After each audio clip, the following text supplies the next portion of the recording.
চলো আমার কিছু করা পুরনো কাজের ছোট্ট ছোট্ট ভিডিও ক্লিপ তোমাদের সঙ্গে শেয়ার করে নিই, কারণ এই কেকগুলোর কোনো বড় ভিডিও আমি করতে পারিনি।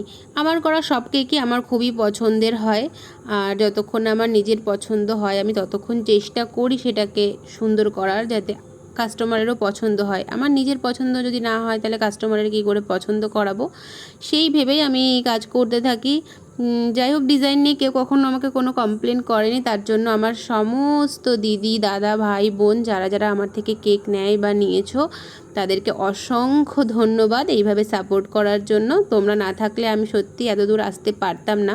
আমার এই বিজনেসের এখনও 1 বছরও পূর্ণ হয়নি, কিন্তু তোমাদের ভালোবাসায়, তোমাদের আশীর্বাদে আমি বেশ কিছু কেক বানিয়ে ফেলেছি। আর তোমাদের সঙ্গে তো আমি প্রায় শেয়ার করি আমার সমস্ত ডিজাইনগুলো। মাঝে মাঝে একটু লেট হয়ে যায়, কিছুদিন বন্ধ থাকে, সেটা আমার বিভিন্ন কাজের চাপে, নিজের পড়াশোনার চাপে। তো যাই হোক, সবটাই তোমাদের জন্য। আর এই যে কেকটা দেখছো না, এটা কিন্তু একটা পটল কেক। হ্যাঁ, কেকটাকে আমি পটলের মতন শেপ দেওয়ার চেষ্টা করেছি, কারণ যে দাদা এই কেকটা নিয়েছিল তার এমনই ডিমান্ড ছিল। তো এই কেকের একটা কাহিনী আমি অন্য একটা দিদির থেকে জেনেছিলাম, যেটা শুনে আমার সত্যি খুবই হাসি পেয়েছিল।